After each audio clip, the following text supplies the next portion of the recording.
All right. Hello, this is Cynthia Mazzaferro with Powerful Beyond Measure, and I'm really excited to have another fabulous author. His name is John W. Smith, and he goes by John J.W. Kitson. So welcome. How are you, John? I'm doing great. Thanks so much. Great. Well, I'm really excited about having you on today and getting to talk about your fabulous new book, which we're going to talk about. But I want to tell them a little bit about you. You come from a long family line of people who have written books and are very passionate about sharing their thoughts and genealogy and different passions they have in literary form. And you've been writing since a very young age, correct, John? Absolutely. Yeah, Yes, and you have a very special passion for articles and books on at-risk youth and education. Is that not so? that is correct. Absolutely. Yeah, now what made you get into that particular genre? Uh, I have, it started really with a Kent State adolescent literature class. Oh, And that was clear back in I believe, 87. And I fell in love with just realistic fiction. And what we did was we read Paul Zindel, we read Robert Cormier, of course S.E. Hinton, and so just various authors. And I just fell in love with that particular genre. And I started writing several manuscripts back then. I couldn't even tell you where they are. It was just sort of some thoughts that I just generated off the top of my head. But my first story was back when I was about 10 years old. I wrote about some creature that was scaring this farmer and rampaging the entire acreage there. And so that was where I started. very good. And I see that you've also written some manuscripts for movies and screenplays. And so you really have quite a wide breadth of bringing your topics, your messages out into the audience. And so I'd love for you, do you have your book with you? I'd love to show everyone. Yes, this is Song of the Tree Frogs. Yes. So Uh, interesting title. Why don't we start there? What does that mean, the Song of the Tree Frogs? as I was growing up, my both of my grandmothers, I would spend a lot of time at their homes, and my one grandmother particularly loved to listen to tree frogs, and we would sit on her back porch for hours. And she just always remarked about, you hear those tree frogs, you hear those tree frogs, and so I sort of developed the story because it really is so relaxing. And it's sort of my escape to be able to sit out on the porch and just listen to the tree frogs, the crickets, and so forth, and just to escape the madness of the world sometimes. And so that's where I developed a love for that. And I thought about two young men, brothers, who just lived in a very chaotic situation, and that would be their escape. That they would, there was an old fallen tree on their property, and they would escape to that tree and sit on the tree, and it was a very sacred place to them. And so I just incorporated the Song of the Tree Frogs into it, and it actually goes clear to the very end of the book. So. Oh, I love that. I love that. And what I think is so really relevant in today's world is that we have such chaos in our world, the world in its global form, but also in communities and also individually. And I think our youth, as we see this with the bullying and the gun shootings and things like this in the school systems, that people are really having a hard time to express their anger and their frustrations and limitations. And so listening to tree frogs can be quite meditative and bring some solace to one's individual state of mind. Absolutely, which I somehow read in this book called Powerful Beyond Measure. I do recall that type of thing. I loved your book. It was just phenomenal. Thank Absolutely you so phenomenal. much. Thank you so much for saying that, John. And I have actually enjoyed reading your book, and I actually did endorse it. And I was honored when you asked me to actually write an endorsement, and it's actually on the back side of your book cover. So uh, Yes. that was quite an honor, and thank you very much for that privilege.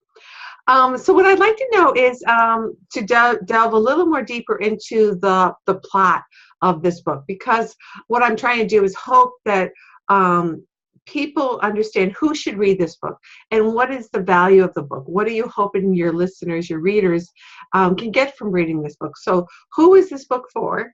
This book is rather, I consider to be a crossover novel. I have adults that love to, love to read it, and just some of the tremendous comments that I've received from adults. The oldest person that read this novel happened to be the great grandmother of the young man in red that's on the cover. She was 89 years old at the time that she read it. An author, a Christian author herself. And she absolutely, I caused quite a stir, I guess, down in Alabama. Her granddaughter had called me and she said, John, I have to tell you something. You caused quite a stir down here. I gave my Nana, she calls her, your manuscript. Mm-hmm. And she said she called me a couple days later and was crying. And I wanted to rush over to her house because I thought something was wrong with her. And she says, no, she said, I read the young man's book and I just could hardly get through the last few chapters because I just had tears.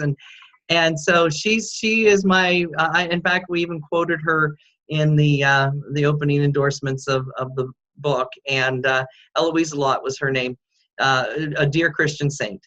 And but yet it also appeals tremendously to the 9th, 10th, 11th grade Young adult reader, yeah. So and I think it's so, what stirred for me was the emotional character development, the emotional turmoil and conflict that happens between the characters and in life.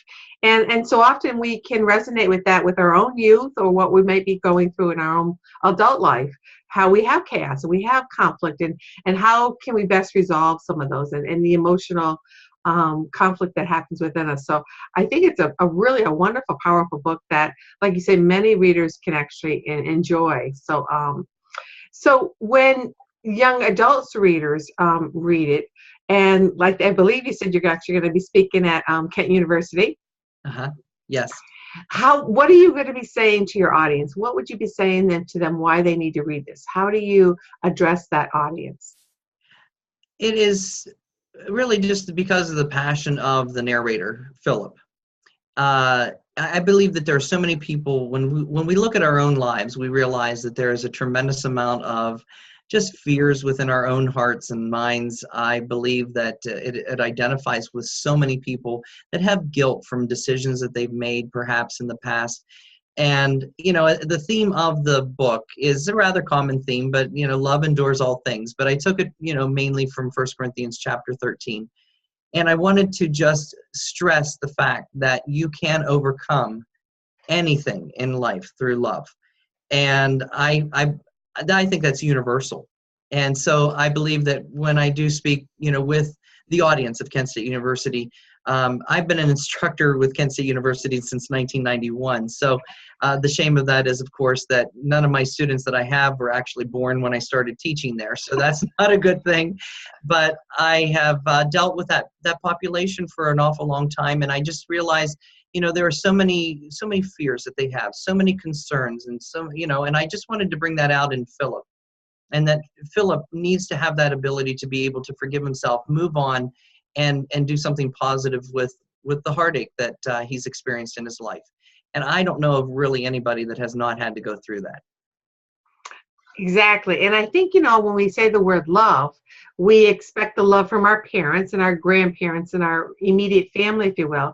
And then all of a sudden, somehow we kind of jump to when we start to date and, get married and get into a more long-term relationship.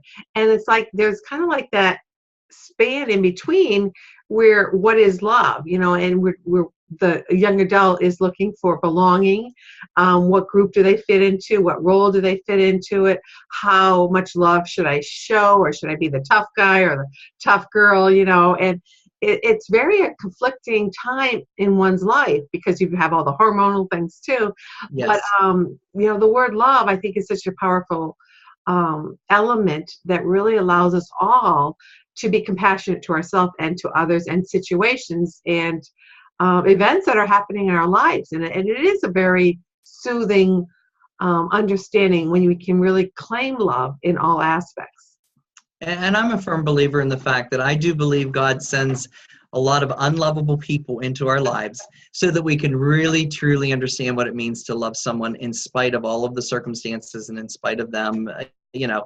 And I just think that, those are some of the life lessons that I've learned over time. It's very easy to love lovable people, Right. but it's those people that have had those heartaches and those very challenging and difficult times. And I just thought that Philip was universal in that sense, that he could appeal to so many different people. So many people that read the book tell me, oh, I just wish I could jump right into that story and just pull the boys out of there, or at least hug them or something, because they really are dealing with a very difficult struggle over the fact that you have Tony, who's a very abrasive, very bitter father. And he is that way because he finds out that Michael, the youngest son, may or may not be his. Hmm. And he seeks revenge as a result of that. And I just think that there are a lot of times where sometimes people run into those types of situations through no fault of their own, and they have got to deal with all of it. And Philip is struggling immensely with that whole issue. He allows a lot of the abuse to take place, and every time he tends to get involved in that abuse, or to stop it, the father actually, takes it out on Michael even more. Right. And so I wanted to just present the story that, once again, that the love that Philip has for Michael eventually does come around to the point where he said, I no more, I cannot let this happen anymore. And that's a huge turning point in the story, and it opens up both brothers to another conflict of whether or not they may be separated. Hmm. And it takes the unconditional love of a stranger stepping into that situation to absolutely show the boys that the only thing they've ever known is hatred, and now for the first time in their life they get a chance to really experience what unconditional love is. And I know you and I both understand the agape love that we deal with, with God, and that unconditional love. And we have that with our parents, so often. And but I wanted to just bring that out in the story. And so many people, I I started off and ordered 250 books, and they're gone. That's So great. within less than just a couple weeks. So I was pleasantly surprised over that. And I'm just, and the comments and the feedback that people are giving me has been overwhelming to me. That's really great. And it really is a powerful story. And I think we can all put ourselves in those different awkward situations where we find that we're stepping into someone else's chaos, trying to resolve it, which again, is that really what we should be doing, because their course of action they need to take. There's so many integral parts to this whole story development, and it's a great, powerful book that I think is a really interesting read, but it also could be one that could help you with your own personal dynamics that are happening. So really great. Oddly, I have actually had people call me and admit to me for the very first time that they had actually experienced abuse, Mm. physical. And they had never told anyone before. And they said, just reading your book brought so much back. And I believe that's the emotional connection that some people have with it. Right. But they felt such a connection to the story, and apparently, obviously, with the author, that they trusted me to be able to open up and tell me those things. And to me, it's extremely humbling. I've been a pastor since 1998, and I would have never guessed that a realistic fiction novel that I wrote recently ended up opening up some doors for me to be able to share some very powerful messages with folks that have harbored a lot of resentment, sometimes bitterness themselves, and have harbored that hurt that they've never been able to to resolve that, and just to have that opportunity to witness with them and share that opportunity, just so amazing, so amazing. I just never anticipated it. It's so beautiful, and it's almost like you've been giving them a vehicle to allow that release and understanding, and just to be able to get it out of them, and it's a safe haven too. And also, we never know what form the light will be. And for you, it was this story, this book, where people can see that light of love, and allow them to have some inner healing as well, and forgiveness in the whole process. One of the things that was recently mentioned, one of my readers happened to mention about the stained glass window illustration I use, and I've used that actually in sermons and so forth. But when you look at a stained glass window and the beauty that just shines through it, yet we realize that a stained glass window is fragments that have been pieced together, and the light is able to shine through. And I believe that God does that. God is fully capable of taking all of those broken shards of, misery that we've had in our past, put it together into a beautiful masterpiece, and just so his light can shine through. Right. And that is Philip's realization, That's so beautiful. So tell everyone where they can connect with you, and where can they find your book? Right now, my book is currently through my website at it's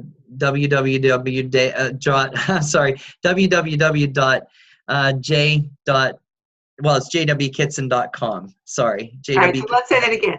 www.jwkitson.com.